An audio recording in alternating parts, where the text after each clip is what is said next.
Fue soldado muchos años y 5 y medio cautivo, donde aprendió a tener paciencia en las adversidades. Perdió en la batalla naval de Lepanto la mano izquierda de un arcabuzazo, herida que, aunque parece fea, él la tiene por hermosa por haberla cobrado en la más memorable y alta ocasión que vieron los pasados siglos ni esperan ver los venideros, militando debajo de las vencedoras banderas del hijo del rayo de la guerra, Carlos V de feliz memoria. Buenas tardes, queridos alumnos. Esta es una sección presente en el prólogo al lector que encabeza las novelas ejemplares, obra inmortal del grandísimo escritor Miguel de Cervantes.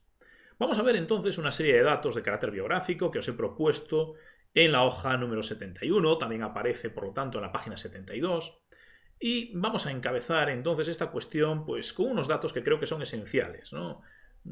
Algo para de alguna forma apuntalar nuestros conocimientos. Fijaos bien, Miguel de Cervantes va a nacer en el año 1547, en Alcalá de Henares, en la calle de la Imagen, tal y como os aparece, insisto, en la página 71.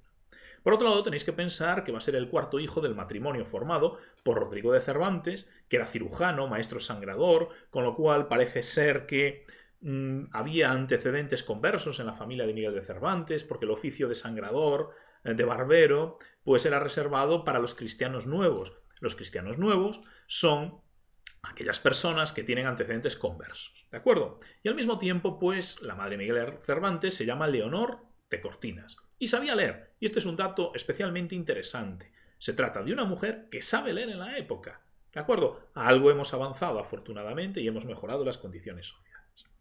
Muy bien, vamos a ver exactamente algún pequeño detalle, alguna curiosidad. Mirad, lo cierto es que el padre de Miguel de Cervantes, don Rodrigo, va a mantener una disputa con el marqués de Cogolludo. Os lo señalo, ¿de acuerdo? Parece ser que este marqués de Cogolludo tenía un hijo al cual intentó sanar don Rodrigo. Pero sin embargo, según el marqués de Cogolludo, pues digamos que el hijo no se recuperó como él esperaba, con lo cual los servicios proporcionados por el padre de Miguel de Cervantes quedaron sin cobrar. ¿De acuerdo? Ante, evidentemente, las airadas protestas de don Rodrigo. Con lo cual, pues, iniciaría un pleito. Quizás sea esta la causa por la que la familia parte, en este caso, hacia Valladolid. En el año 1551 los encontramos establecidos en Valladolid. ¿De acuerdo? Tenéis que pensar al mismo tiempo que Miguel de Cervantes pues, va a realizar estudios primarios, en concreto en el Colegio de la Compañía de Jesús, ¿de acuerdo? Se encuentra en Valladolid. Y estos son datos realmente curiosos, porque daos cuenta ya desde el principio de la vida itinerante del propio Miguel de Cervantes a causa, pues, de las circunstancias familiares. Al mismo tiempo, vamos a ver, en cuanto a estas circunstancias familiares, hay más datos que nos pueden llevar, pues, a ese origen converso, ¿de acuerdo? Pensad, el bisabuelo paterno de Miguel de Cervantes se dedicaba al comercio de paños, Ruiz Díaz de Cervantes. Este es un dato que también nos parece indicar que Cervantes proviene de una familia de cristianos nuevos. ¿De acuerdo? Entonces, en este sentido, parece que lo podemos entender bastante bien, ¿no? Yo creo que es bastante sencillo poder entenderlo. Por otro lado, vamos a ver una serie de datos que tenéis justamente aquí. Miguel de Cervantes va a entrar en contacto con Juan López de Hoyos en el año 1566 en Madrid, ¿de acuerdo? Va a ser discípulo de Juan López de Hoyos y al mismo tiempo daos cuenta de que va a haber un caballero que es Antonio de Sigura que va a resultar herido en un duelo. Y claro, aquí hay un pequeño problema. Tenéis que pensar que la afrenta física en un duelo era castigada con el destierro, pero sobre todo con la pérdida de la mano derecha. ¿De acuerdo? Con lo cual, Miguel de Cervantes parece ser que va a emprender la aventura italiana, lo encontramos en el año 1570 al servicio de Monseñor Giulio Acquaviva, que sería cardenal en el año 1570, pues parece ser que va a estar motivada esta circunstancia, por lo tanto, viajera de Miguel de Cervantes debido al duelo con Antonio de Sigura. Tenéis que pensar, por lo tanto, que Miguel de Cervantes se va a dedicar a la milicia, representa evidentemente el poeta soldado, ¿no? Por excelencia. Y además el poeta soldado que no va a obtener el premio que según él merecía. Vamos a cambiar un poquito en este sentido de plataforma para que nos sea más sencillo y no sea un poquito más ameno lo que estamos diciendo, que es algo bastante sencillo, ¿no? Pero hay que aclararlo. Bueno, mirad, aquí hay un pequeño detalle, ¿no? En Nápoles pues va a realizar una estancia como soldado arcabucero. El arcabuz es un arma, tenéis que pensar, por lo tanto, que Miguel de Cervantes va a destacar por su arrojo, por su valor, pero por mucho valor que uno tuviese, tenéis que pensar que ya existían las armas de fuego. Daos cuenta al mismo tiempo de que se crea la Santa Liga, el general va a ser don Juan de Austria, el serenísimo don Juan de Austria, que es hijo natural, es decir, fuera del matrimonio, de Carlos I de España. Y de alguna manera tenéis que pensar también que hay un hecho especialmente importante, ¿no? Miguel de Cervantes, en el año 1571, en concreto el 7 de octubre de 1571, que será una fecha que no olvidarán ni siquiera las estrellas y permanecerá por siempre en la memoria colectiva del pueblo, pues Miguel de Cervantes va a recibir 3 arcabuzazos en la llamada Batalla de Lepanto. 3 arcabuzazos. 2 de ellos los recibe en el pecho, no hay ningún problema en el sentido de que acaba sanando de esos arcabuzazos, pero sin embargo el tercer arcabuzazo lo va a recibir, por lo tanto, en la mano izquierda. Parece ser que uno de esos arcabuzazos, de plomo por lo tanto, le va a acabar segando pues un nervio. No se recuperará, pero tenéis que tener en cuenta una cuestión, se dice de forma habitual y es erróneo. Miguel de Cervantes es denominado el Manco de Lepanto por sus enemigos. Daos cuenta de que Miguel de Cervantes hizo frecuentes enemigos, pero nunca llegó a perder el brazo izquierdo y tampoco perdió la mano. Le quedó, eso sí, inutilizada la mano izquierda, pero no llegó a perderla, ¿de acuerdo? No perdió ni la extremidad. Bien, esto que quede suficientemente claro, no llegó a perder la mano izquierda. Daos cuenta de que entonces, pues Miguel de Cervantes va a permanecer hospitalizado, tiene que recuperarse, ¿vale?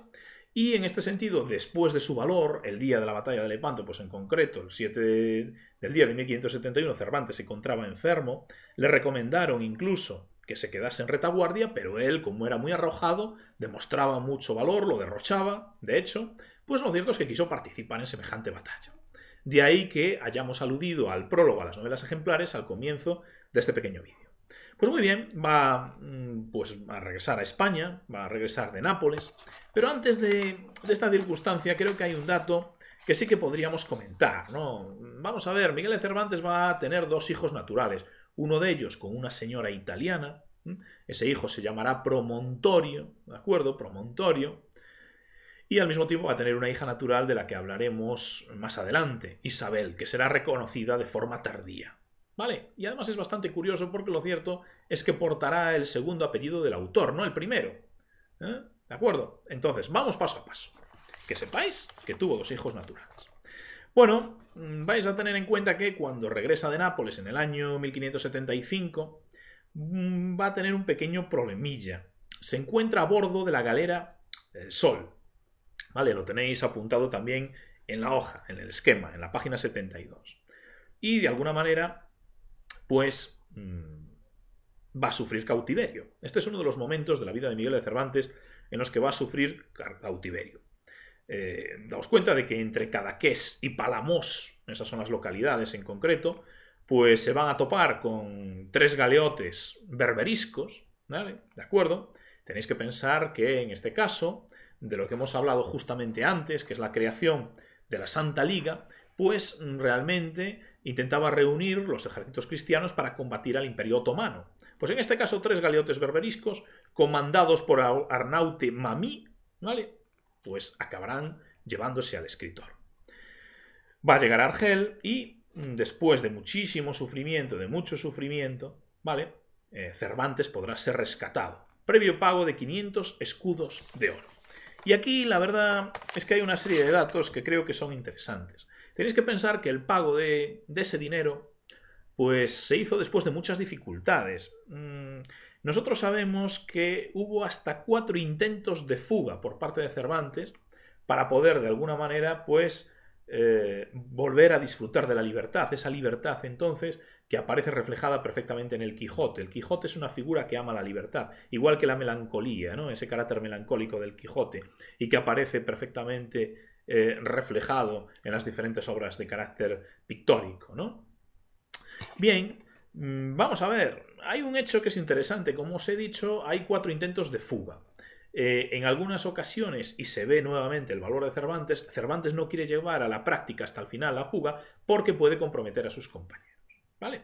Pero en todo caso, la madre de Cervantes llegó a reunir 300 escudos y los 200 restantes provinieron, evidentemente, de las colectas. ¿Vale?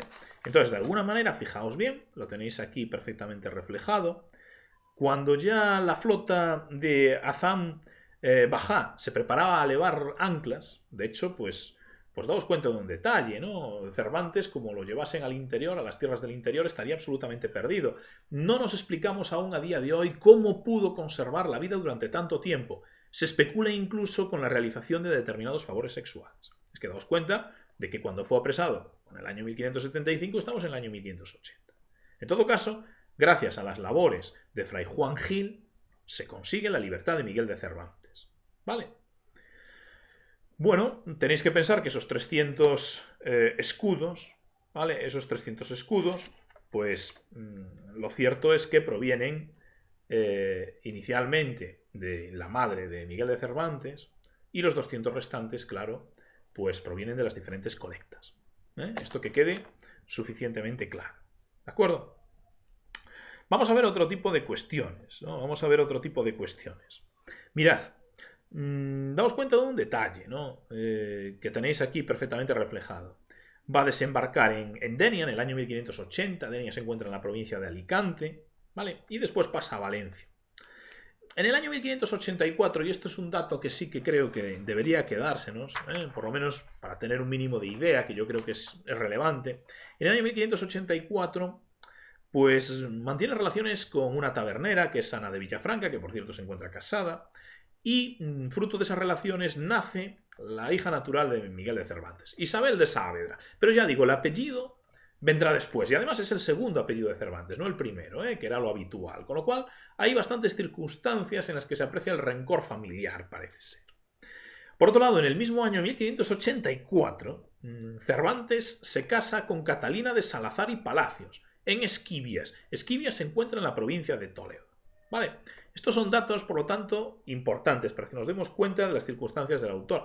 Daos cuenta de que el autor esperaba pues, que le proporcionasen un buen puesto para tener una vida más sencilla, un buen puesto después de haber ofrecido su vida y su valor, su arrojo, por lo tanto, a la patria, hasta el extremo de quedarle inutilizado el brazo izquierdo, pero sin embargo, pese a las cartas de recomendación emitidas por don Juan de Austria y el duque de Sesa, que serían las máximas autoridades en ese sentido a nivel militar, pues lo cierto es que no tiene el puesto que él esperaba, ¿no? Un puesto de capitán, ¿vale? Tenéis que pensar al mismo tiempo, pues, lo que está ocurriendo, ¿no? En el año 1585 se publica la novela pastoril La Galatea. Es que Cervantes practica absolutamente todos los géneros habidos y por haber. Practica la poesía, practica el teatro, pero es que también escribe novela pastoril, aquí tenéis La Galatea. Pero es que tenéis igualmente la novela italiana, representada por las novelas ejemplares, ¿de acuerdo? Que os citó Leonor, por cierto. Al mismo tiempo tenemos la novela bizantina, en donde los personajes, después de mucho esfuerzo, se acaban encontrando, ¿no? A través de un procedimiento que se llama anagnórisis. Pues bien, tenéis representada esta novela bizantina, en concreto en los trabajos de Persiles y Sigismunda. Y, obviamente, pues también aparecerá pues la novela morisca, aparece incluida en el propio Don Quijote. Pero es que también aparecen otro tipo de posibilidades, por supuesto. Aparece la novela picaresca también, que también aparece incluida incluso en el propio Quijote. Aparece la novela de caballerías, con el Quijote mismo, que inaugura la novela moderna. En fin, Cervantes es un escritor absolutamente inclasificable, por lo tanto. En todo caso, lo que tenéis que saber es que, claro, en el año 1585 publica la novela picaresca, pero sobreviene un sinsabor absolutamente amargo. Tenéis que pensar que en idéntico año fallece don Rodrigo, ¿de acuerdo? Es decir, el padre de Cervantes. En el año 1587, el puesto de Cervantes no es precisamente agradable. A nivel laboral, se dedica a ejercer las labores de comisario de provisiones de la famosa Armada Invencible, en la cual, por cierto, participaría Lope de Vega. No sé si era tan invencible como en principio se hacía presagiar, pero en fin. Esta es una labor muy áspera, muy dura. Tenéis que pensar que hacía de comisario de provisiones. Las labores de aprovisionamiento tenía que vigilar que todo fuese de forma correcta. Entonces, daos cuenta de que este intervalo es realmente complicado y que le granjea pues numerosos problemas. De hecho, incluso llega a ser excomulgado en 2 ocasiones y detenido en Castro del Río, en Córdoba. ¿De acuerdo? En el año 1593 va a fallecer Leonor. ¿No? Pero antes de nada tenéis que saber que, tal y como acabamos de citar, va a padecer nuevamente, pues en este caso, cautiverio. ¿Vale? Va a padecer cautiverio y la verdad es una situación bastante compleja para el propio Cervantes, ¿no? Una situación realmente delicada y que hace que nos fijemos en mayor medida en su figura. En el año 1594 va a ejercer la labor de recaudador de impuestos atrasados. Fijaos qué trabajo, siempre son trabajos de lo más bajo que existen, ¿no? En ese sentido. Y Cervantes en el 1597 va a sufrir nuevamente prisión en Sevilla. Y se empezaría a redactar aquí el Quijote. Esta es una pregunta muy interesante, ¿vale? En el año 1604 se traslada a Valladolid. Tenéis que pensar que la corte se trasladó, pues, durante la época de Felipe III, pues hubo una serie de años en los que la corte se trasladó a Valladolid. Pero hay un pequeño problemilla, ¿no? Parece ser que hay un caballero, Gaspar de Ezpeleta, que aparece asesinado.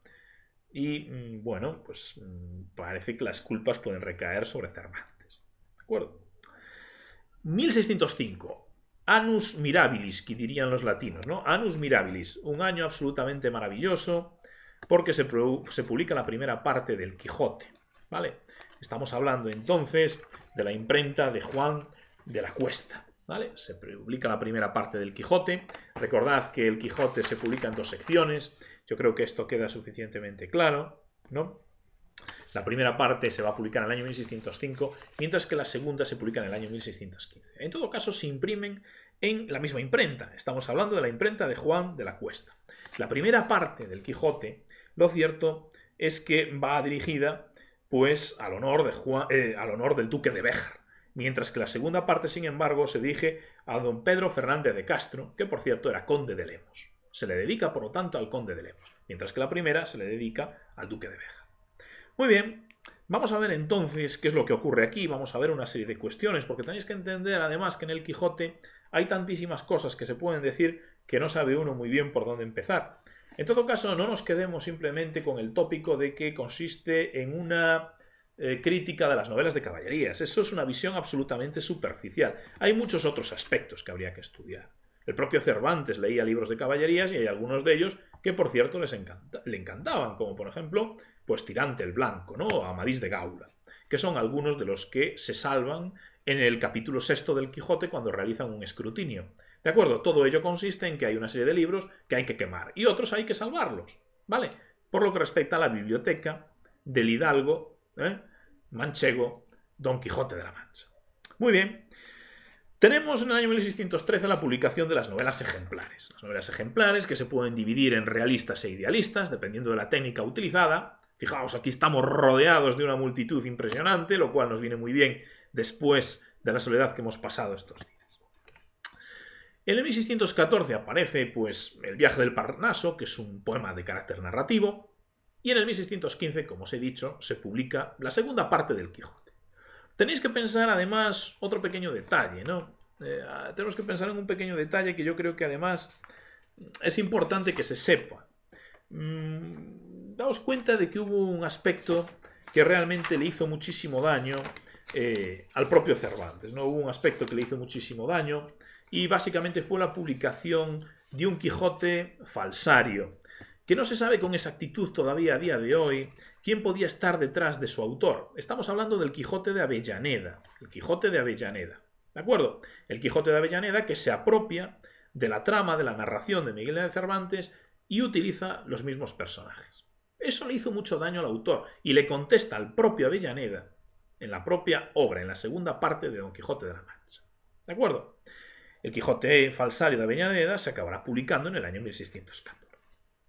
Muy bien, vamos a ver entonces una serie de datos, continuando con ellos. Y bueno, os diría que Miguel de Cervantes pues desde luego va a utilizar diferentes planos por lo que respecta a su obra. El Quijote tiene un humor absolutamente terrorífico. Simplemente, por ejemplo, tenemos que recordar algún episodio, como el episodio de los batanes. El episodio de los batanes, pues en concreto, Sancho tiene tantísimo miedo que se hace sus necesidades encima. Entonces, de alguna manera, fijaos bien, pese a que Don Quijote sea un caballero y Sancho un escudero, también tiene miedo. Es uno de los episodios, desde luego, realmente graciosos. Vamos a ponernos aquí que es mucho más agradable tener una economía, pues, mínimamente boyante, ¿no? Bueno, vamos a ver entonces este tipo de cuestiones que hemos anticipado, ¿no? Tenéis que pensar que Don Quijote, pues, realmente es una obra que, como os he dicho, es absolutamente inclasificable, ¿no? ¿Cómo clasificamos entonces el Quijote? Podemos decir entonces, por lo que respecta a su estructuración, que la primera parte consta de 52 capítulos, mientras que la segunda pues consta de 74. En la primera parte, Don Quijote de la Mancha realiza 2 salidas, es decir, sale de su pueblo, de su aldea, sale en 2 ocasiones, mientras que en la segunda parte tiene lugar la tercera y definitiva salida de Don Quijote. Bueno, daos cuenta además de que ya hay una crítica a los libros de caballería, si queremos quedarnos en esa fase inicial, ¿no?, de concepción del Don Quijote de la Mancha. Pues hay una crítica en el sentido que Don Quijote, cuando sale de su pueblo, lo hace siempre de forma subrepticia, sin que nadie lo vea, sin que nadie se entere, para no dejar testigos. Y en la primera ocasión además sale solo. En la segunda, en la tercera ya saldrá con su escudero. Pero en la primera sale solo, pero tiene un pequeño problema, y es que no ha sido armado caballero. ¿Y cómo puedo ser yo un caballero que me propongo deshacer todo tipo de entuertos y de injusticias cuando realmente no lo soy? No he pasado por ese aprendizaje. Entonces, ese es el primer problema, ¿no? En el segundo capítulo de la primera parte tiene lugar la primera salida de Don Quijote de la Mancha.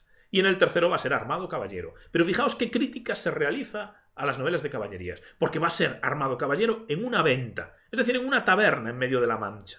Y va a ser armado caballero por un ventero. Es decir, por un tabernero. Entonces, como podéis entender, pierde absoluta validez.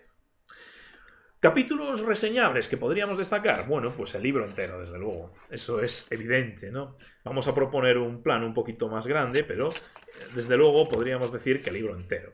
No me gusta cómo se ve aquí mi cara. Bueno, no digo que se vea muy bien ya nunca, pero aquí no me gusta. Entonces vamos a proponer esto. Y os voy a enseñar entonces un Quijote modernista, que yo os había mostrado en clase en una ocasión. Es un Quijote absolutamente precioso. Este se encuentra en inglés, que conste.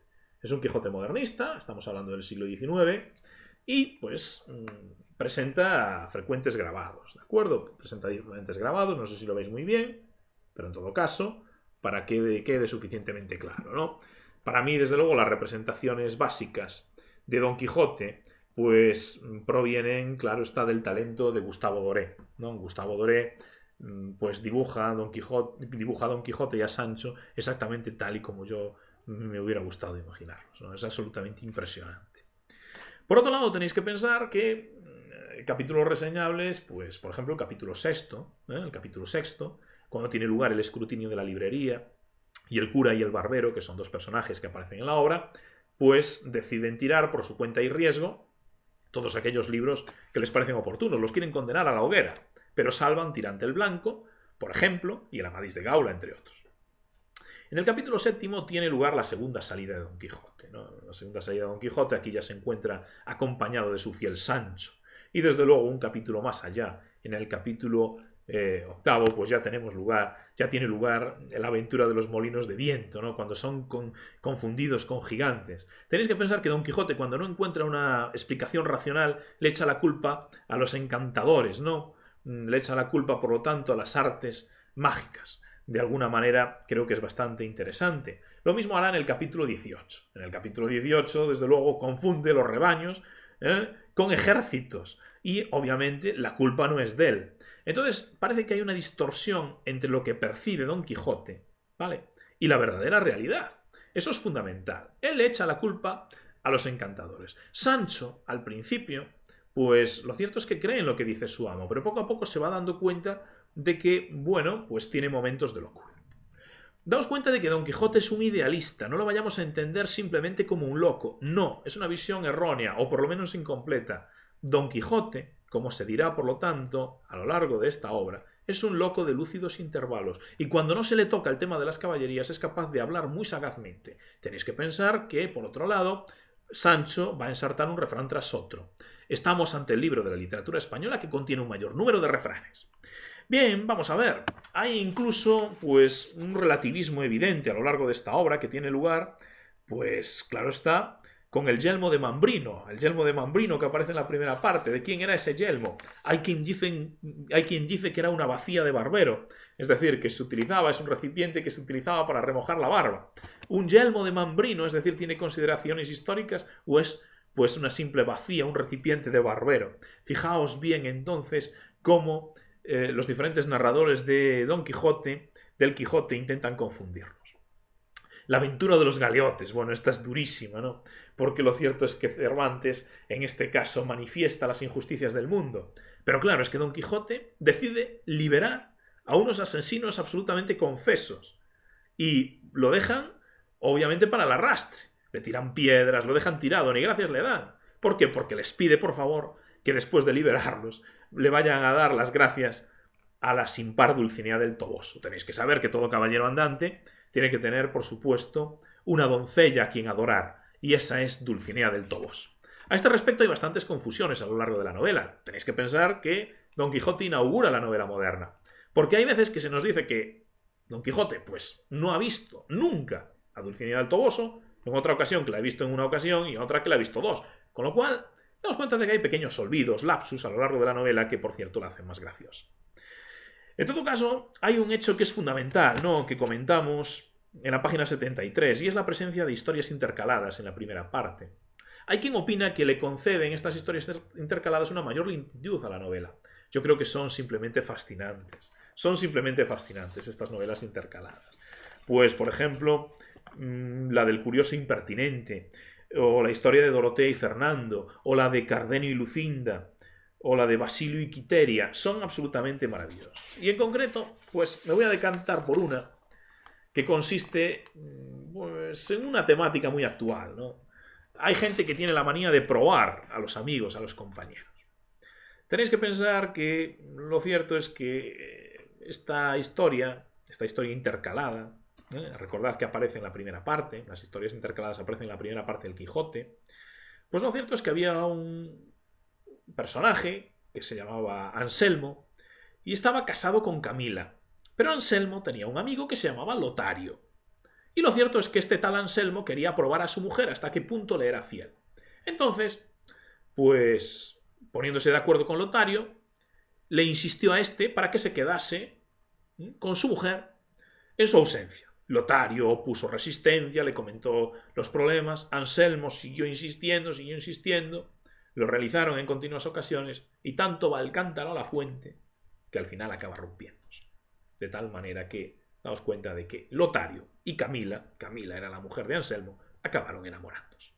Por lo tanto, no pongamos a prueba tanto a la gente, que al final acaba cayendo. Esto, evidentemente, en otro orden de cosas, tiene alguna semejanza con la Isla de las Tentaciones. No voy a hablar del tema. Esto es algo que es un poco frívolo, ¿no? Pero bueno, para que nos hagamos una idea, es que, desde luego, pues no tiene ningún tipo de sentido participar en ese programa, vamos. Es que eso es simplemente que no se quiere a la pareja. Es que no tiene ningún sentido. Bueno, pues lo mismo sucede aquí con la historia del curioso impertinente. Vamos a ver, vamos a seguir y vamos a continuar con estas cuestiones. Vamos a ver, en la segunda parte, a la altura del capítulo 3, tiene lugar la tercera salida de Don Quijote de la Mancha, ¿no? Tenéis que pensar que aquí aparecen ya las aventuras fingidas, es decir, los personajes que aparecen a lo largo de esta segunda parte, muchos de ellos, por lo menos, intentan engañar al propio Don Quijote para reírse y para pasar un buen rato a su costa. Y a veces, lo cierto es que Don Quijote sale muy mal parado, porque vamos a ver, hacerle creer a Don Quijote que va a pasar por el espacio sideral a lomos de un caballo de madera que se llama Clavileño, a mí me parece ya abusar de su bondad. O, por ejemplo, hacerle creer a Sancho Panza que va a ser gobernador de una isla, como se dice en la obra, de una ínsula en medio de Castilla, pues hombre, que sea gobernador de la ínsula Barataria, se le llega a decir, pues no tiene mucho sentido, ¿no? Esto sucede, pues, efectivamente, en la obra, ¿de acuerdo? Entonces, no me parece que sea muy lógico. Vamos a continuar con una serie de datos a mayores. Me gustaría que os dieseis cuenta al mismo tiempo de que los propios personajes asisten a su obra. Y cuando se está imprimiendo su obra, ello aparece en la segunda parte. Desde luego Don Quijote es un personaje que admite muchísimas interpretaciones, lo mismo que su escudero Sancho. Son personajes complementarios, jamás antitéticos. Pues bien, en el capítulo 62,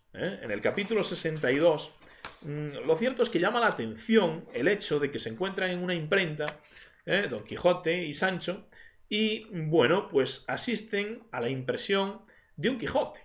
Pero ese Quijote sería la segunda parte del de Avellaneda.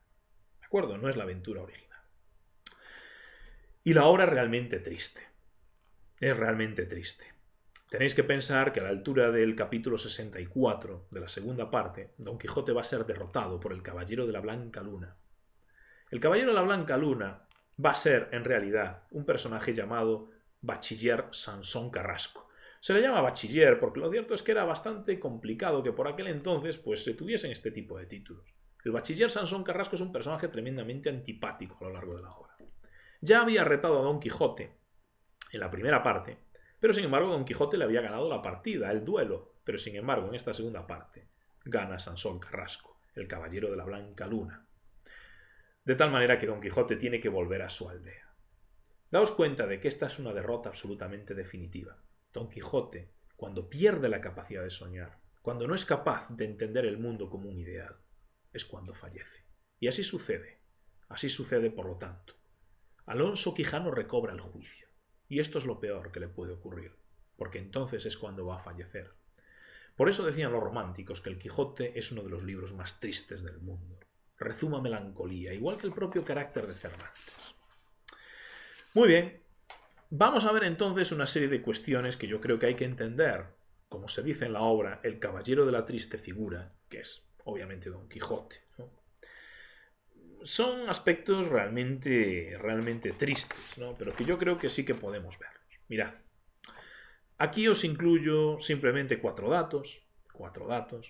Decíamos que veía la luz la segunda parte del Quijote en 1615. Y en 1616 Cervantes va a fallecer en Madrid. Acordaos de la polémica de la recuperación y de la exhumación de su cadáver, que tuvo mucho de estrategia política, por cierto, no voy a entrar en ello. Fallece, parece ser, por una insuficiencia de secreción pancreática, una diabetes aguda. Cervantes, pues, comía mal, no se alimentaba bien, tampoco se preocupaba demasiado, y al final de su vida está amargado. Tenéis que pensar que él sabe perfectamente, y ya nos lo llega a decir pues en las últimas obras, ya nos damos cuenta de su estado de salud, pues lo cierto es que tiene que dar a la imprenta sus últimas obras de una manera muy rápida. Es que fijaos, la segunda parte del Quijote pues ve la luz en el año 1615, pero es que en el 1614 aparece el viaje del Parnaso, ¿vale? El Parnaso es el monte de las musas. Y por otro lado tenéis que pensar que hay una obra a título póstumo, es decir, cuando ya fallece el autor, que se publica en 1617, que es la novela bizantina, Los trabajos de Persíles y Sigismunda.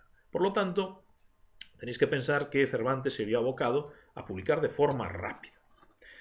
Vamos a ver, hay una cuestión que sí que me gustaría que entendieseis, ¿no? Hemos hablado de las figuras básicas, Sancho, Don Quijote, Dulcinea del Toboso, que realmente tiene un correlato en la realidad, es decir, se representa como una mujer real. Esta Dulcinea del Toboso parece ser que es Aldonza Lorenzo en la obra. Y, por cierto, es una mujer que de bella no tiene absolutamente nada. Y cuando Don Quijote llega a ver a la tal Aldonza Lorenzo, pues se lleva un chasco brutal. Es uno de los momentos en los que su idealización choca con la realidad. Hay un hecho que sí que me gustaría que tuvieseis en cuenta y que os he incluido. Se produce poco a poco, en función de su convivencia, la quijotización de Sancho y la sanchificación de Don Quijote. Esto es una característica esencial. ¿Qué quiere ello decir? Bueno, pues lo que va a querer decir básicamente es que de tanto estar juntos, Sancho se va pareciendo más a Don Quijote y Don Quijote a Sancho. Pero es que el propio Sancho pasa por diferentes fases. Edmundo de Chasca, que es uno de los estudiosos del Quijote, lo reflejó perfectamente. Sancho Sanchuelo, Sancho Sancho, Sancho Sanchísimo. Sancho Sanchuelo es el momento más bajo de Sancho, cuando no sabe más que ensartar un refrán tras otro, cuando es comilón, glotón, solo piensa en comer, no se preocupa de los temas serios que acucian a su amo. Pero poco a poco va adquiriendo una categoría superior. Va hablando mejor, va reflexionando, no se dedica únicamente a satisfacer sus necesidades primarias y alcanza un estadio intermedio, el de Sancho Sancho. Y Sancho Sanchísimo, ¿cuándo se alcanza? Cuando llega a ser gobernador de la ínsula Barataria, cuando de alguna manera para intentar reírse de él, le proponen ser gobernador de una ínsula. Y efectivamente se quedan todos sorprendidos de cómo enjuicia diferentes casos conflictivos entre los vecinos. Ahí alcanza el máximo nivel. ¿De acuerdo?